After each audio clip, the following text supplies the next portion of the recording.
This is my very good friend Yo, who is a teacher here at Verita, and we just want to do a couple of poses, very, very simple, and show just a tiny taste of what Anusara yoga is, or at least give you guys a sense about it. So, Lynn, do me a favor, bend forward, touch the floor, and then step one foot back into a straight leg lunge position. You can walk here, very good. So one of the principles of Anusara yoga is that if you're going to do a yoga practice and you're frustrated or you're fatigued or you're just even anxious, your poses will get limited. As opposed to, if you learn how to, you'll watch her just melt down and let there be a sense of heaviness and calm. You could just call this being grounded. That's a really good way to start. A lot of people do yoga and they try so hard at the beginning, they just skip this step. They forget to breathe. They forget to get grounded. So she just gets heavy. And then watch how mindfully she moves. It's one of the benefits of being groundful. It's a graceful mindfulness, downward facing dog. So the reason why it's so good is it's not careless, it's not casual.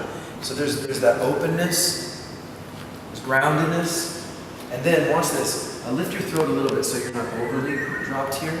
Lift up higher. There you go. And then melt a little lower. Melt there. There you go. That way the shoulder blades don't squeeze together. So you still have to be open and breathe, and then melt the heart for the grounding.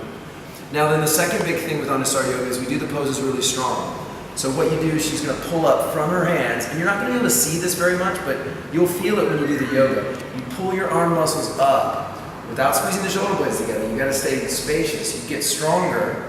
You can even get stronger in the legs. That's it. And then you stretch. Good. Stretch back. You can stretch your back a little bit. You can stretch open a little bit more. Like that. There you go. You can open your back a little bit more. Stretch it open. There you go. Nice. And it's a game. Like, she's one of the most advanced people in Singapore. And you can see how she's good at the strength. And I had to really encourage her to stretch more. That's cool. It just proves that everybody's got some work to do.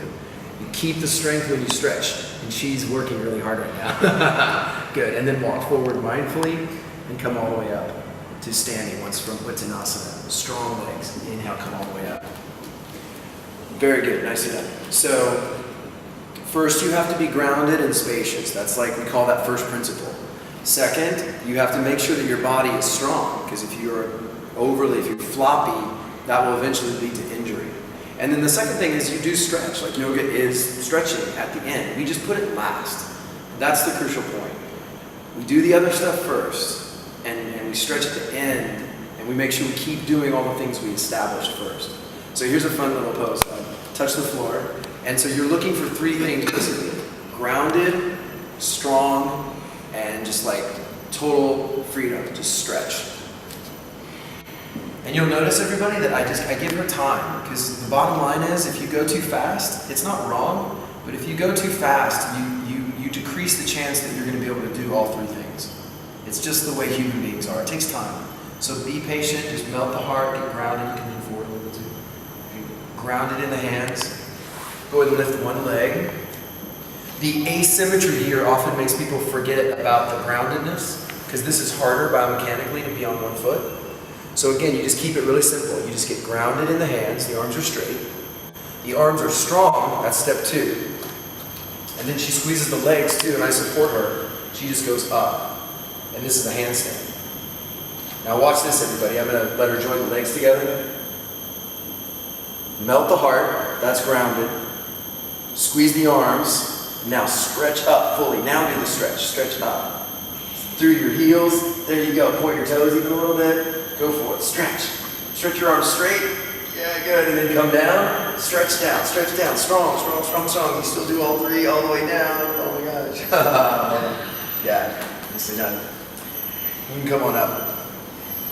And if you can remember to breathe the whole time, you are doing advanced yoga. You are advanced. It sounds so simple, but to work so hard and stretch and remember to do it all and remember to breathe, that's why we say yoga is a lifelong quest. You really have to practice. It's not something you can get on your first day. You can get a hint of it, and you can get the benefit of it, but it really does. It's a lifelong quest. So get on your mat, come to these great teachers, have fun, do lots of yoga, be good, spread the love.